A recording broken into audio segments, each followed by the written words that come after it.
के विदेश मंत्री सर्गेई लावरोव प्रेस से मुखातिब हैं। Торговая организация, об этом тоже прямо записано, усилиям, которые пока искусственно, подчеркну еще раз, сдерживаются американцами и их союзниками.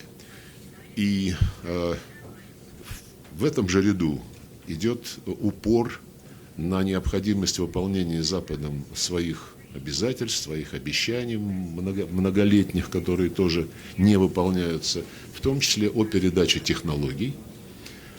Жестко поставлена задача, что развивающиеся страны больше не будут мириться с тем, что их ставят перед ложным выбором, либо бороться с бедностью, либо вкладывать деньги в борьбу с изменением климата. Это ложная альтернатива, и, конечно же, задачи экономического и социального развития выступают на первый план.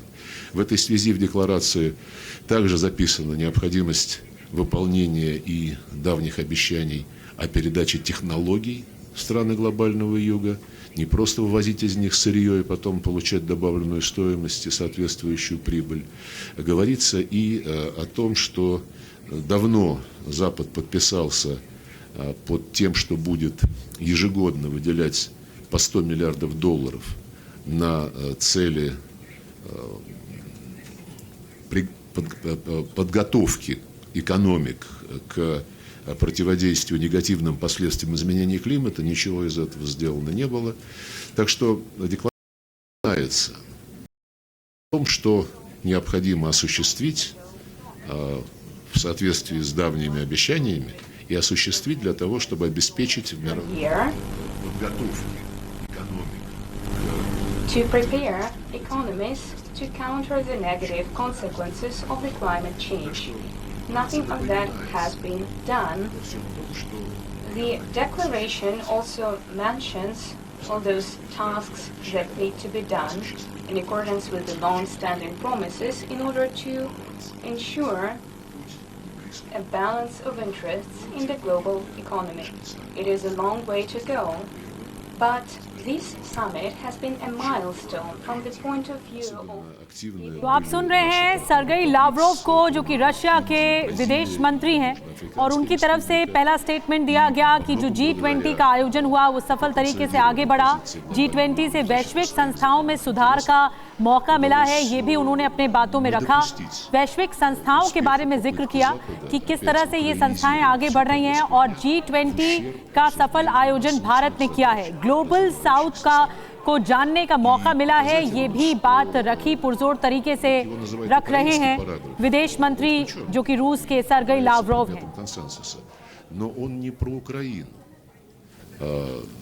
Там, да, украинский кризис упомянут, но исключительно в контексте необходимости урегулирования всех конфликтов, которые в мире существуют, урегулирование этих конфликтов в соответствии со всеми целями и принципами Устава ООН в их एक बात और पुरजोर तरीके से कही जा रही है, G7 देशों से ज्यादा जो कि G20 देश हैं, उसकी इकोनॉमी, उसकी अर्थव्यवस्था ज्यादा है, और ये ज्यादा पुरजोर तरीके से काम किया जा रहा है। $100 बिलियन देने का वादा नहीं निभाया, ये कहा जा रहा है। पश्चिमी देशों पर लावरोव ने निशाना साधा है, आरोप लगाया है वेस्टर्न कंट्रीज पर कि $100 बिलियन देने का वादा नहीं निभाया गया है। तो वेस्टर्न कंट्रीज पर निशाना साध रहे हैं सर्गेई लावरोव। Нашим коллегам в кулуарах много об этом беседовали, когда в Киеве состоялся государственный और ये भी कहा जा रहा है कि पश्चिमी देशों का जो यूक्रेनी एजेंडा है वो नाकाम साबित हुआ है। पश्चिमी देशों का जो यूक्रेन को लेकर एजेंडा है वो नाकाम रहा है। सर्गेई लावरोव ने निशाना साधा है वेस्टर्न कंट्रीज पर, पश्चिमी देशों पर, और कहा है कि जो वादा किया गया था वो निभाया नहीं गया। $100 बिलियन का जो वादा था वो नहीं निभाया गया है। तो बड़ी बातें सर्गेई लावरोव की प्रेस कॉन्फ्रेंस से निकलकर सामने आ रही हैं, जिसमें उन्होंने कहा कि पश्चिम का यूक्रेनी एजेंडा फेल हुआ है, पश्चिम नाकामयाब हुआ है यूक्रेनी एजेंडा को लेकर, और ये बात डायलॉग में कही गई है, उनकी प्रेस कॉन्फ्रेंस में कही गई है सर्गेई लावरोव की तरफ से। तो एक बड़ा निशाना इंक्लूडिंग अमेरिका को लेकर सर्गेई लावरोव की तरफ से। в Киеве в феврале 2014 सरदेव सर, ये जो बड़ी बात कही है, पश्चिम का जो यूक्रेनी एजेंडा फेल हुआ है, क्या बोलना चाह रहे हैं सरगेई लाव्रोव?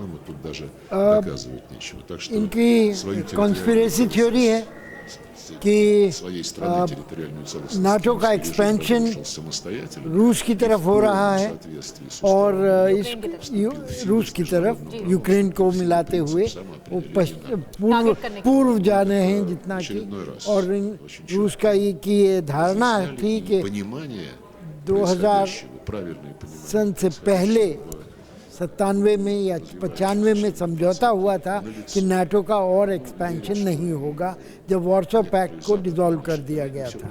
तो अब इस षड्यंत्र का जो नज़रिया है उसको फेल करने की बात ये कर रहे हैं कि अब हम यूक्रेन को हमने नाटो में शामिल नहीं होने दिया है और यूक्रेन में जो न्यू नाज़ीज़ थे लेकिन उनको। भारद्वाज सर, एक बात और भी है कि वो ये भी मान रहे हैं कि बातचीत चल रही है, मतलब यूक्रेन संकट को लेकर चर्चा चल रही है, बातचीत चल रही है। क्या संकेत माना जाए इसको?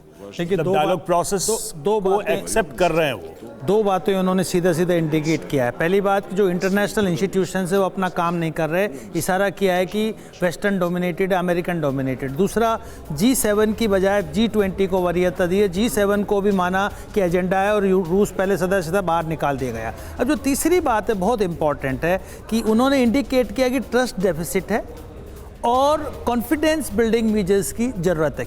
लड़ाई क्या है? लड़ाई है कि मिलिट्री, कोई इकोनॉमिक और दूसरे मुद्दों पे लड़ाई नहीं है, सिर्फ सिक्योरिटी और मिलिट्री के मुद्दे पे रशिया का वेस्टर्न नाटो कंट्रीज़ के साथ सीधा सीधा लड़ाई है। तो रशिया इंडिकेट कर रहा है कि अब हमको सिक्योर, आप साबित कीजिए कि आप पे किसी भी तरीके का नाटो का खतरा नहीं पड़ेगा, निश्चित रूप से शांति बहाल होगी। तो कॉन्फिडेंस बिल्डिंग मीजर्स नहीं हो रहे हैं। डायलॉग की ज़रूरत है, मोदी जी ने कहा डायलॉग की ज़रूरत है, डिप्लोमेसी की ज़रूरत है, साथ बैठने की ज़रूरत है कि कीव ने खुद अपने इलाकों को खोया है, ये सर्गेई लाव्रोव कह रहे हैं, और पर्दे के पीछे समाधान पर बातचीत, यूक्रेन संकट पर लगातार बातचीत जारी है। इस बीच आरोप लगा रहे हैं कि पश्चिमी देश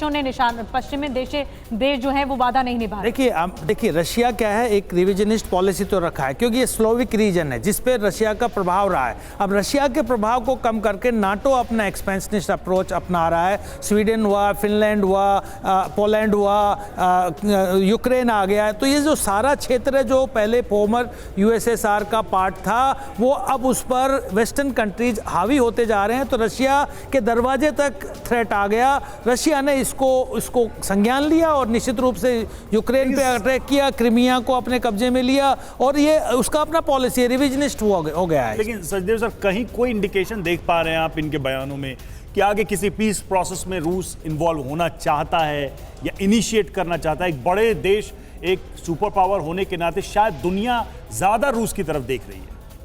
जी, पहली बात तो ये है कि इनमें जैसा कि कहा गया पहले भी कि कुछ शिकायत का स्वर है, जो सिस्टम में इनएडिक्वेसीज पा रहे हैं, वो शिकायत भारत को भी है, उस तरह की शिकायतें। तो एक तरह से भारत के साथ एकजुट होने की बात की जा रही है। और दूसरी ओर ये जो इनकी समस्या है यूक्रेन वॉर की, उसके बारे में इनका बहुत बड़ी बात कही गई है। सर्गेई लाव्रोव ये कह रहे हैं कि UN चार्टर में है जनमत संग्रह की बात, तो इसका मतलब ये है कि रूस बातचीत के लिए तैयार है। जो बातचीत में अड़ंगा हो रहा है वो पश्चिम की तरफ से हो रहा है और यूक्रेन की तरफ से हो रहा है। जी, तो आरोप लगा दिया। बिल्कुल सही बात है। देखिए ये बात पहले से कि युद्ध जो बढ़ा रहा है वो नाटो बढ़ा रहा है, जो प्रोवोक कर रहा है रशिया को नाटो कर रहा है। वो रेफरेंडम स्लोविक रीजन में करना चाहते, वो कहते हैं कि जब तक आप कंट्रोल नहीं हटाओगे तब तक रेफरेंडम आप नहीं करेंगे। ये सर दिल्ली डिक्लेरेशन को तारीफ की उन्होंने, कहा कि बड़ा ही संतुलित है। नहीं, क्यों संतुलित है? इसका कारण ये है कि भारत जो है, भारत की विदेश नीति के 3 बड़े पहलू हैं: independent foreign policy, strategic autonomy, तीसरा मल्टी अलाइन। बात कंटिन्यू रखिएगा सर। मैं जल्दी से दर्शकों को बता दूं जो बड़ी बातें निकलकर सामने आ रही हैं। सर्गेई लाव्रोव प्रेस कॉन्फ्रेंस कर रहे हैं। उन्होंने कहा UN चार्टर में जनमत संग्रह, रेफरेंडम की बात कही गई है। जनमत संग्रह को पश्चिम ने अनदेखा किया है, इस रेफरेंडम को अनदेखा किया गया है। UN चार्टर में जनमत संग्रह की बात कही गई है। एक और बड़ी बात जो कही गई है उनकी तरफ से, सर्गेई लावरोव की तरफ से, यूक्रेन शर्त माने तो ग्रेन डील को हम तैयार हैं। अगर यूक्रेन कंडीशंस मान ले तो हम ग्रेन डील को तैयार हैं। पुतिन मतलब बार बार कह रहे हैं कि हम तैयार हैं, लेकिन यूक्रेन को शर्त मानने की जरूरत है। कंडीशन क्या है? कंडीशन साफ साफ है कि आप नाटो ज्वाइन मत कीजिए, आप रशिया के साथ में कॉन्फिडेंस रखिए, साथ में चलिए, और जो डोनबास रीजन है उसमें जनमत संग्रह कराइए। अगर वो रशिया के साथ आना चाहते तो करे। सीधी सीधी अप्रोच है। भारत जैसे देश की जरूरत है जो मल्टी अलाइन फॉरेन पॉलिसी में विश्वास करता है, जो रशिया के साथ भी उतना ही जुड़ा हुआ है जितना अमेरिका। लेकिन एक चीज बहुत दिलचस्प है, मैं उस पर लौटूंगा उस सवाल पे भी। और देखिए, इस बीच हम लगातार आपको अपडेट दे रहे हैं। पश्चिमी देशों का वर्चस्व टूटा, ये लावरोव कह रहे हैं। पश्चिमी देशों का जो एक तरीके से नियंत्रण था वो टूटा है, ये लावरोव का कहना है। लगातार पश्चिमी देशों का समर्थन यूक्रेन को मिलता रहा इस युद्ध में। बावजूद इसके रूस की बढ़त रही इस युद्ध में। रूस यूक्रेन के इलाकों को जीतता रहा, जबकि पश्चिमी देशों नेटो ने पूरी तरह से समर्थन दिया है। तो ये सारी बातें कह रहे हैं सचदेव सर, लेकिन 3 बड़े बिंदु हैं, उसको, उन डॉट्स को क्या आप मिला पा रहे हैं? एक तरफ तो ये कि ये युद्ध रुक नहीं रहा है, दुनिया को शांति चाहिए। नंबर 2 कि यूएनएससी में बदलाव की बात प्रधानमंत्री नरेंद्र मोदी ने कही। और तीसरी बात, भारत यूएनएससी में सदस्यता चाहता है। अगर दुनिया को युद्ध खत्म करना है, पीस चाहिए, तो कोई ऐसा देश, भारत जैसा देश, क्या इस वक्त यूएनएससी की जरूरत है? और क्या यह सही समय है कि रूस और दूसरे देश भी इस चीज की एडवोकेसी बढ़ाएं कि भाई यूएनएससी में भारत की मौजूदगी दुनिया को युद्ध से दूर ले जाएगी, शांति की तरफ ले जाएगी? समय उपयुक्त है। पहली बात तो ये कि युद्ध में ठहराव आ गया है, ये बैटल ऑफ एट्रिशन बन गई है। कोई भी पक्ष दूसरे पक्ष पर हावी नहीं हो पा रहा है। दूसरी ओर जो G20 के फाइनल डिक्लेरेशन में जो फॉर्मुलेशन आया है वो एक सर्वमान्य है, वो रूस ने भी उसकी तारीफ़ की है। तो ये दूसरी बात हुई। तीसरी बात ये है कि जो ये कह रहे हैं वो औरों से भी अलग नहीं है, अमेरिका खुद कह रहा है। कुछ ऐड करना चाह रहे हैं भारद्वाज सर? कुछ ऐड करना सर, ये कॉन्ट्रडिक्शन है बहुत बड़ा। पुतिन कहते हैं अपने सैनिकों के साथ मुलाकात करके कि हम जीतेंगे, लेकिन वहीं कूटनीतिक तौर पर सर्गेई लावरोव कहते हैं कि हम बातचीत को तैयार हैं अगर कंडीशन मान ले यूक्रेन। नहीं, देखिए, दोनों ऑप्शन ओपन है। युद्ध भी कर रहे हैं, युद्ध तो कर ही रहे हैं, लेकिन आप डायलॉग भी कीजिए। लेकिन जो बड़ी बात है भारत का, देखिए, भारत ने साबित कर दिया कि भारत कोई भी मल्टीलेटरल इंस्टीट्यूशन में पार्ट होगा और उसको जिम्मेदारी दी जाएगी तो बहुत बखूबी निभाएंगे। G20 ने साबित कर दिया। भारत कह रहा है कि यूएन सिक्योरिटी काउंसिल में रिफॉर्म हो, भारत को जिम्मेदारी दी जाए यूएन सिक्योरिटी काउंसिल में, क्योंकि हम इसीलिए मैं पूछ रहा था सर कि क्या ये सिचुएशन, ये बुरी सिचुएशन है, लेकिन क्या ये सिचुएशन भारत के लिए कोई विंडो खोल सकती है? निश्चित रूप से खोला है, खोल नहीं सकती। भारत ने जो अपने आप को डोमेस्ट्रेट किया है कि हम बहुत बड़ी सांस्कृतिक ताकत हैं, हम न्यूक्लियर पावर भी हैं और हम एक डेमोक्रेसी भी हैं, वर्ल्ड की लार्जेस्ट फंक्शनल डेमोक्रेसी है। तीनों दावेदारी है, 1/6 पॉपुलेशन। नहीं, मैं इसमें कह रहा हूं क्योंकि चीन एक ऐसा देश है जो बाधा डालता है। क्या रूस का कोई दबाव बना सकता है चीन पे कि भारत के लिए रास्ता साफ हो? ब्रेकिंग आ रही है, बिल्कुल, बहुत अच्छा पॉइंट आपने उठाया। इसी पर ही आप बताइएगा। एक ब्रेकिंग आ रही है, जल्दी से बता देते हैं। सर्गेई लावरोव ने जो बड़ी बातें कही हैं उससे निकलकर बड़ी तस्वीर सामने आ रही है। उनकी तरफ से जो कहा गया है सर्गेई लावरोव की तरफ से, वो स्पेशली जो सबसे बड़ा जो प्रहार है वो कि पश्चिमी मीडिया को गंभीरता से न लें। ये कहा गया है कि जो वेस्टर्न कंट्रीज की मीडिया में छप रहा है या फिर वो दिखाया जा रहा है उसे सीरियसली ना लेने की जरूरत है। पश्चिमी मीडिया को गंभीरता से न लें। पश्चिमी ग्लोबल ऑर्डर नहीं तय करेगा। पश्चिमी मीडिया ग्लोबल ऑर्डर नहीं तय करेगा। और ये बहुत बड़ा स्टेटमेंट है सर्गेई लावरोव की तरफ से। देखिए, सीधा सीधा निशाना पश्चिमी देशों को लिया गया। अपनी बात जारी देखिए, जो रशिया और चाइना का जो आपने बताया, चाइना निश्चित रूप से भारत और चाइना के कॉन्फ्लिक्टिंग इंटरेस्ट है, लेकिन रशिया और भारत के नहीं है, कन्वर्जन है, साथ में है। चाइना ये नहीं चाहता कि भारत के साथ में रशिया के रिश्ते उतने ही मजबूत हो जो परंपरागत रूप से रहे हैं, निश्चित रूप से। लेकिन एक बात और मैं आपसे कहना चाहता हूं कि जो अमेरिका है, हम कहते हैं एक परसेप्शन है कि भारत अमेरिका की तरफ झुक गया, ये मिस परसेप्शन है।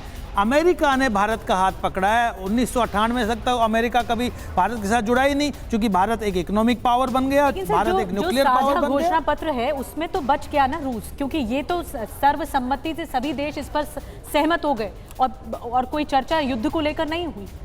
एक तरह से हमने एक ब्राउनी पॉइंट रशिया से लिया है कि उनकी निंदा नहीं हुई, उनका नाम नहीं लिया गया इस युद्ध के लिए, और यूएन रिलेटेड जो डॉक्यूमेंट्स थे। आपको ज्यादा इंटरेस्टिंग क्या ये नहीं लगता कि पुतिन के मौजूद ना होने के बावजूद भी रशियन इंटरेस्ट यहाँ पर बचाए गए? जी, तो ये कृतज्ञता मौजूदगी नहीं है, एक तरह से उनसे कृतज्ञता ली गई है, और इस कृतज्ञता को कैसे भुनाया जाएगा ये देखना होगा। क्या भारत मध्यस्थता की तरफ आगे जेलेंस्की को वरीयता वहाँ पे बुलाया नहीं गया जैसे इंडोनेशिया बुलाया गया था, यानी कि भारत ने पहले से साफ साफ था कि हम जेलेंस्की या इस तरीके के जो हमारा ट्रेडिशनल अलाई है रशिया, उसको यूज नहीं करेंगे।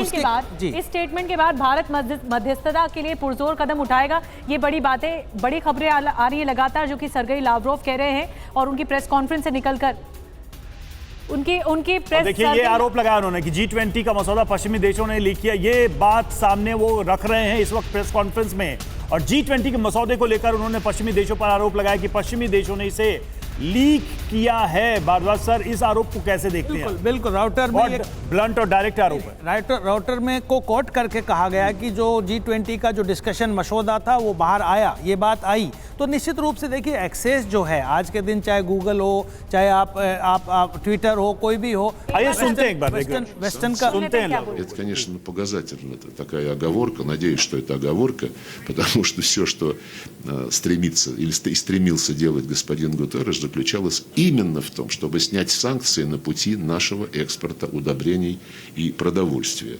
Ну и, кстати, как я сказал, и Европа, и США только обещают какие-то сделать шаги. Ну, вот, например, говорили, что наша компания, это часть тоже предложений, которые нам передали, что российским компаниям по производству удобрений будут возвращены их замороженные активы. Но при этом этим компаниям по-прежнему не будут разрешать проводить банковские операции. Ну и вот какое предложение? We have been told, and it's part of the suggestions that were transmitted to us, we were told that Russian fertilizer producing companies will get their frozen assets back. However, at the same time, these companies will not be able to conduct bank transactions. And wherever you go, wherever you look, there are shades and details. Let us not forget that the official representative, the spokesman of the Ukrainian Ministry of Foreign Affairs, directly said that Kiev was against alleviating sanctions pressure against Russia in any forms, including in the interest of ensuring our export of food, grain and fertilizer. So you can see for yourself who is telling the truth, who isn't, and who takes what position. The President Putin was unambiguous. As soon as all the necessary actions are undertaken to alleviate any obstacles impeding the export of our grain and fertilizers, the very same day we will get back to the collective implementation of the Ukrainian part of the Black Sea Initiative. Российская газета.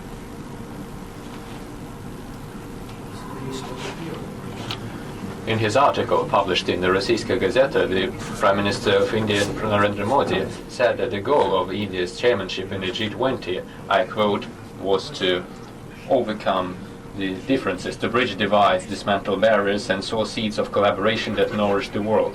In your view, Mr. Lavrov, do you think these high goals have been implemented under the Indian chairmanship, and do you believe that the next G20 summit under the Brazilian chairmanship would be easier and more constructive in its preparation of the final documents rather than the current summit? I believe that what was said by Prime Minister Modi is in accordance with the actual reality. It reflects the very important trends, namely the fact that we have moved on from the talks on certain declarations and papers towards the actions to implement the obligations, and the developing countries were a lot more consolidated during this summit. They were a lot more persistent and insistent in promoting their fair demands. At the same time, no one is saying that these demands should be carried out to the detriment of the West. We think that the G20 should be preserved as a representative forum that includes the countries who have about 80% of the global GDP for them, and everyone wants to work together. However, we should work on an equitable basis, seeking a balance of interests, rather than promoting one's own personal interest to the detriment of others. The slogan of the Indian chairmanship, "One Earth, One Family, One Future," emphasizes the unifying agenda. Therefore, I believe that what matters the most as an outcome of this summit, keeping in mind the serious breakthroughs and changes in the approaches of the developing countries, what matters the most is that the West should draw the right conclusions from what has been made and from what the West has seen in the actions of the developing countries. Пожалуйста, благодарю вас, господин министр. Прежде всего, позвольте сказать, что мы отметили, что президент Путин не приехал на саммит. Можно ли ожидать визита его в Индию до конца текущего года? И в эти 2 дня у вас было много контактов с западными делегациями. Был ли у вас шанс поприветствовать американскую делегацию и как-то с ними проконтактировать? Я не искал шансов общаться с западными делегациями. Я делал свою работу. Те, кто хотели с нами поговорить, поговорили. А те, кто предпочли diplomatic niceties, they have their own choice. Что касается контактов на высшем уровне между Россией и Индией, они, конечно же, будут продолжаться, но я вас уверяю, когда президент России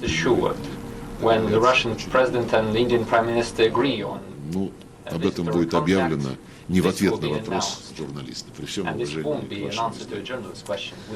Пожалуйста, телеканал «Россия». Россия TV channel, please. Hello, Alexei Kotin, Russia One TV channel. We know that it took many hours to agree on the declaration, over 200 hours according to Indian side. But we didn't see how it happened, but you did. Could you share the details? How did it look like behind closed doors? How hard were the talks? Were any threats or pressure involved? Well, I didn't see the process itself, since 99% of the work took place before the summit. When we came here, sure, there were certain things left to be done, the final strokes, and I took a bit of a part in finalizing that document. No one saw that process, because the people, the teams that were working on that, including the Sherpa, Sultan Lokshev, who is present here, Mr. Marat Berdiev, our ambassador at large, who was working with her. They were working. They took them there and closed the door behind them. Some 100 kilometers away, they were closed, just like during the election of the Pope. However, there was no smoke involved. Rather, there was quite a positive conclusion to that work. So I would like to congratulate everyone, the Sherpas, the Sous Sherpas, and the experts of the G20. I would like to thank all of them for their constructive and fair work. They have great communication among themselves, answering the question of our Indian colleague. So, when they need to, they can do it. The Hindu.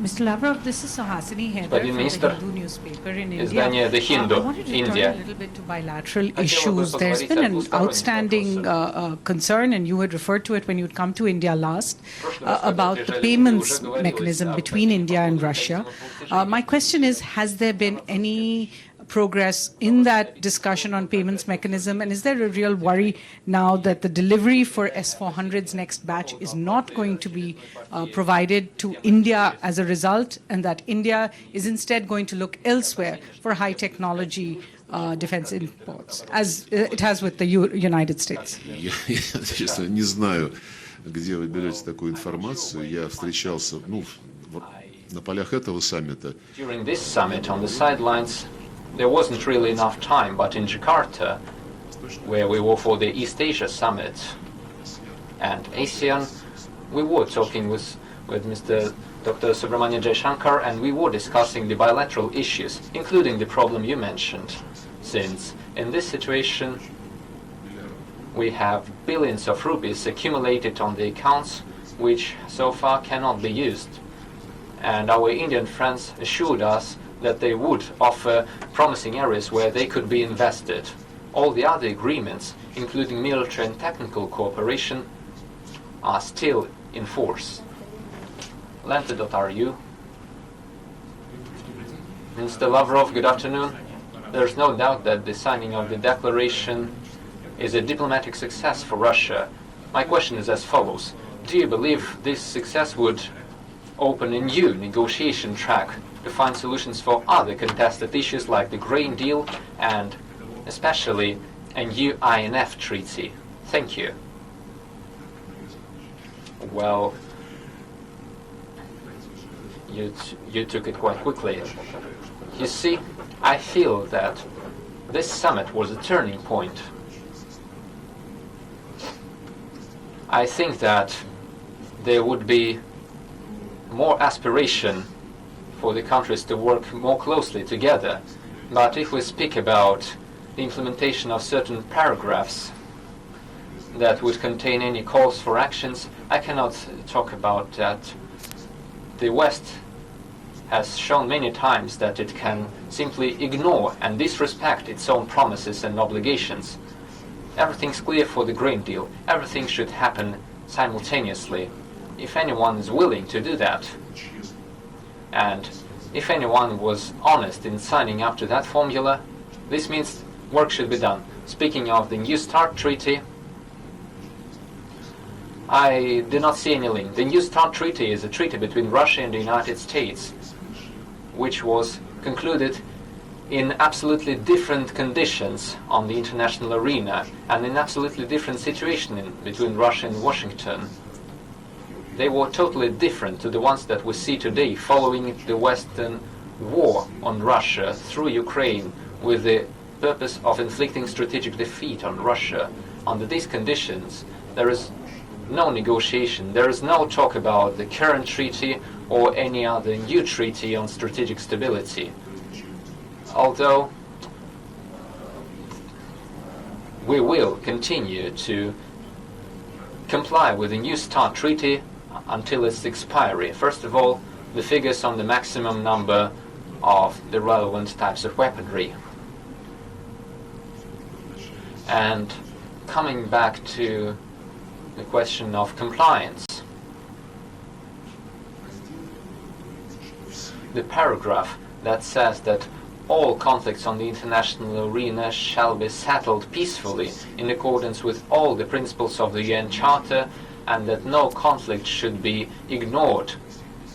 This is a strong signal, I believe, and it reflects the unacceptance of the Western attempts to Ukrainize any discussion or any format to the detriment of other conflicts that have been lasting for decades and the other problems of the developing world, including the problems in Africa.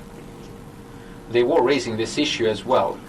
So far, they're not complying with the UN General Assembly resolutions on decolonization. France is unwilling to fully liberate the territory of the Comoros.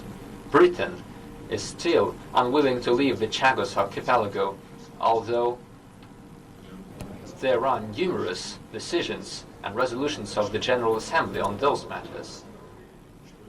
Therefore, the principle that there is no conflict that everyone would be discussing because the West is pushing certain ideas and certain agendas while ignoring other Sergey Lavrov problems. कह रहे हैं कि G20 की ये जो बैठक है वो टर्निंग पॉइंट रही है और उन्होंने कहा है कि हमने सारे मुद्दे उठाए हैं इन G20 की इस बैठक में। हमने भी सवाल किया, TV9 भारतवर्ष ने भी सवाल किया, वो सवाल हम आपको बता रहे हैं जो मनीष शाह वहाँ पर मौजूद हैं। उन्होंने दरअसल पुतिन पर सवाल किया कि क्या वो भारत आएंगे इस साल, इस पर भी उन्होंने जवाब दिया है शेड्यूल बना तो भारत का दौरा जरूर करेंगे।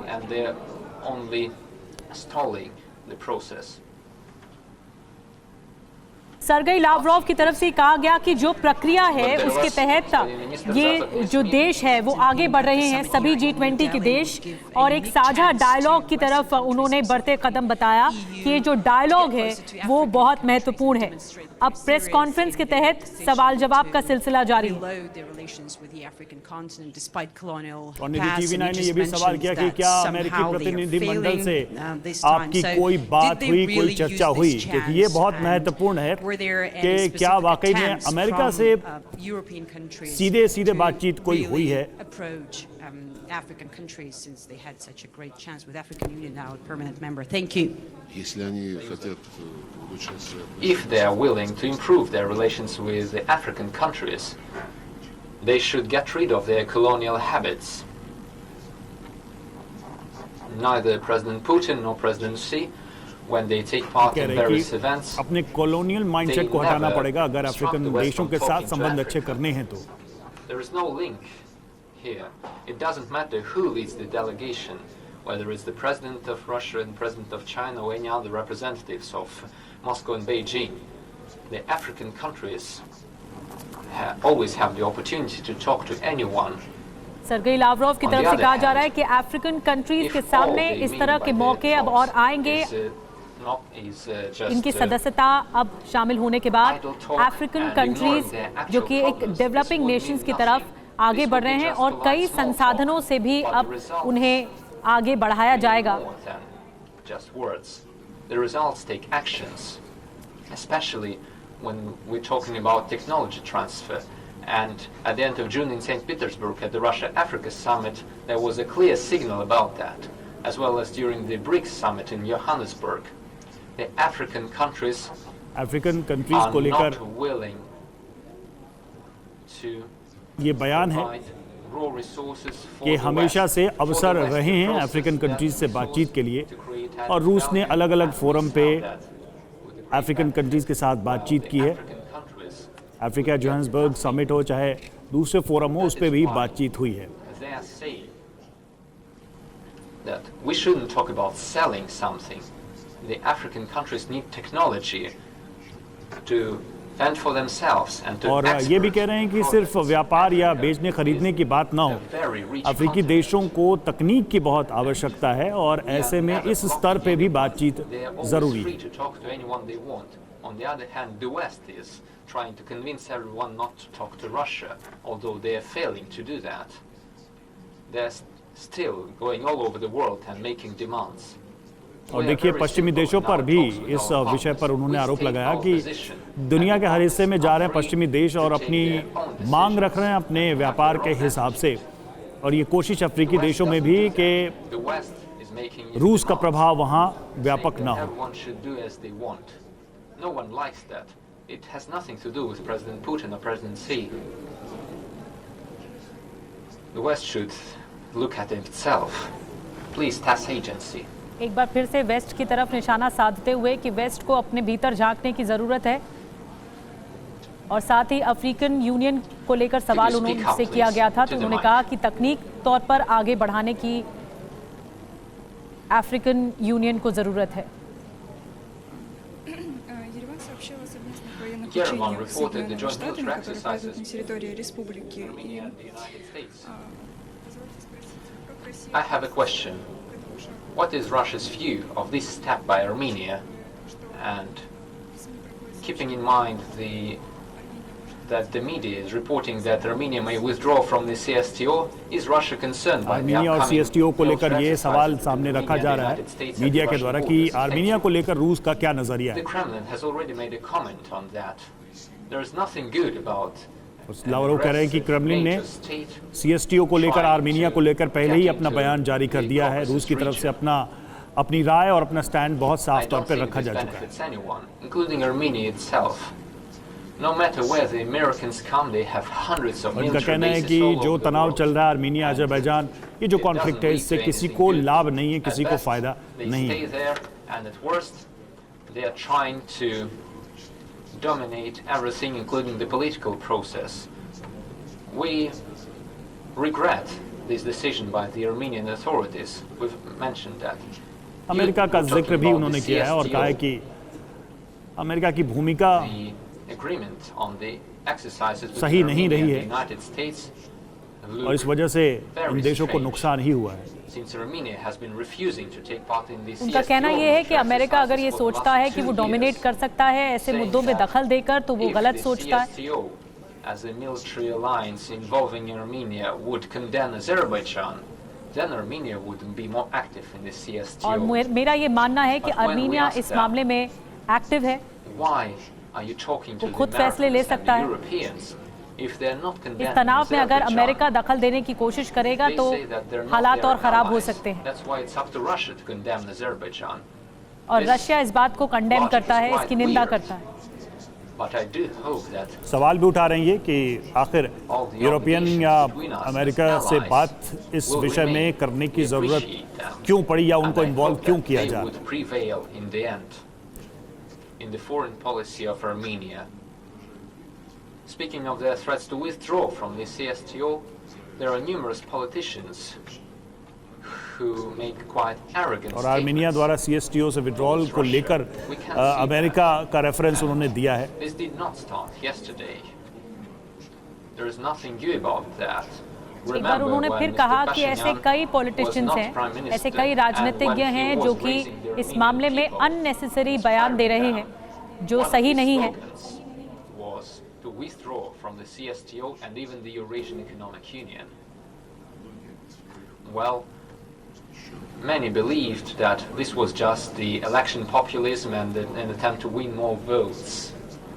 But later, Mr. Pashinyan refrained from such statements, including during the CSTO summit in Yerevan. Back then, this was the year 2021, there was a ministerial meeting and we have agreed वो एक वाकया बता रहे on the हैं mandate 2021 का of the CSTO mission on the Armenia-Azerbaijan border. कि जब इस तनाव को Everything was लेकर signed. बैठकें But चल on the रही थी, next morning, the Armenian colleagues have decided to push back the document and postpone it. So before accusing us of anything, they should वो कह रहे हैं कि take a उस closer मीटिंग look के at बाद their own आर्मीनिया action. के There was some दल की तरफ से ही politician, I think it was the head पांव of the पीछे parliament. लिए गए और अब हमारे ऊपर आरोप लगाने की कोशिश की जाए जो कि सही नहीं है। Nagorno-Karabakh was given to Azerbaijan by Russia. He couldn't be less correct and less honest in his words. He was saying that Russia gave Karabakh to Azerbaijan when Putin, Pashinyan and Aliyev signed the first three-party agreement on the 10th of November 2021. This is not true at all. और ये कह रहे हैं कि रूस पे ये भी आरोप लगा गया कि काराबाख को अजरबैजान को दे दिया गया, और ये आरोप सही नहीं है। सीधे तौर पे इस आरोप को नकार रहे हैं Lavrov. There would be additional talks regarding the status of Karabakh. Karabakh को लेकर In Prague, अतिरिक्त बातचीत होगी, ये उन्होंने आश्वासन दिया है। इस विषय पर हम बातचीत करेंगे। were invited. They both signed a declaration saying that they recognized the Almaty Declaration of 1991, meaning that the matter was closed. The president of Azerbaijan and the prime minister of Armenia had signed a document saying that in the Nagorno-Karabakh reference दे रहे हैं वो Armenia और Azerbaijan के बीच जो समझौता हुआ था काराबाख को लेकर, So there is no point और accusing us 1991 की पुरानी saying that we संधि gave समझौते के ही Karabakh हिसाब back से on आगे इसमें in बात बनी November थी, ये भी वो कह रहे हैं. 2021. They should be responsible to their own people. The Hindustan Times.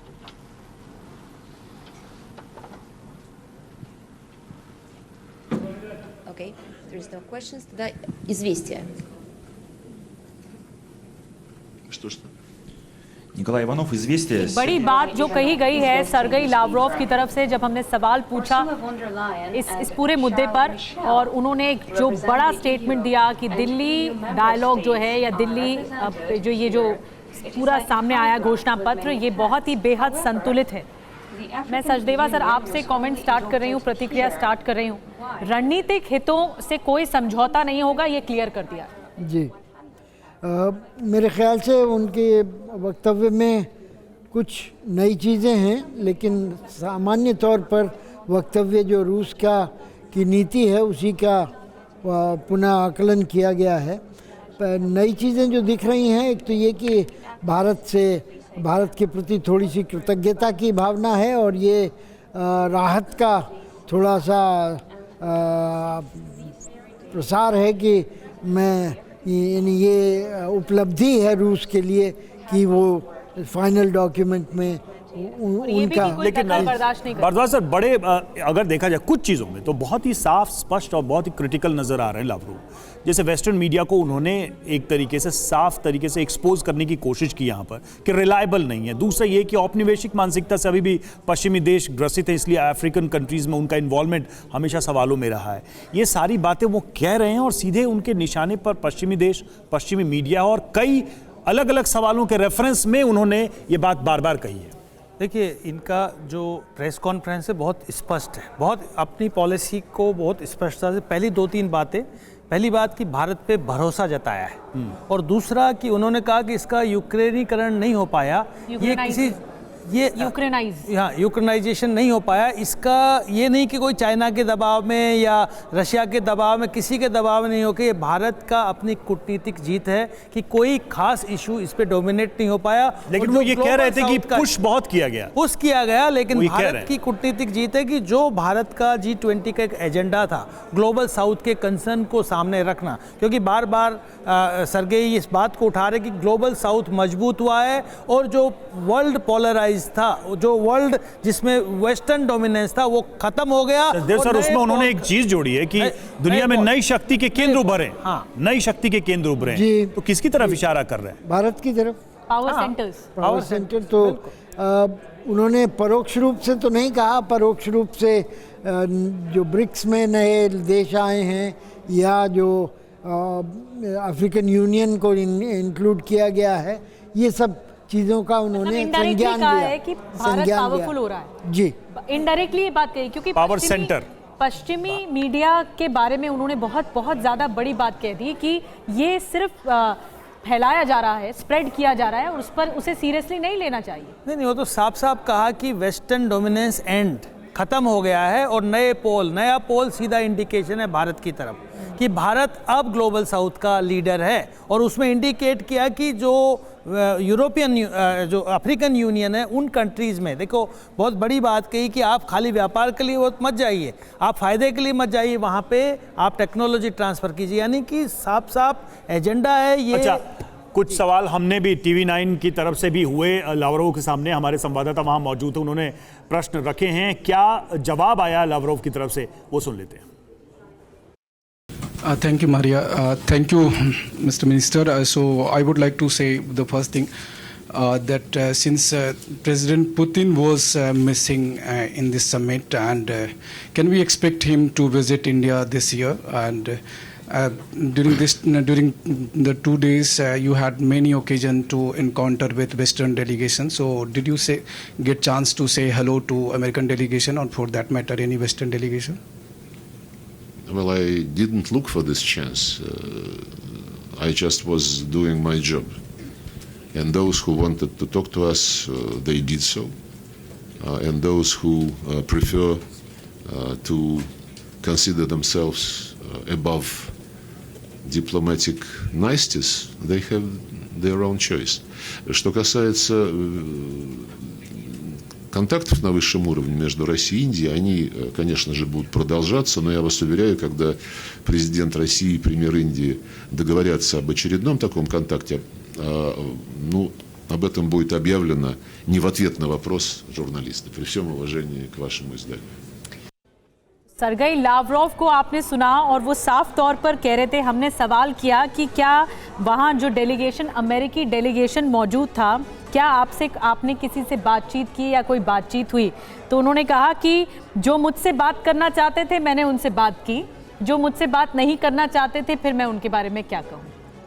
जी, आपको बता दूं कि सर्गेई लावरोव 20 साल से रूस के विदेश मंत्री हैं, 2004 से, और उन्होंने कई उतार चढ़ाव देखे हैं रूस के अंदर भी और रूस के बाहर भी, और उनका बने रहना इस पद पर अपने में एक कहानी है जो कि रूसी डिप्लोमेसी जो कि लंबे अवधि तक चलती है।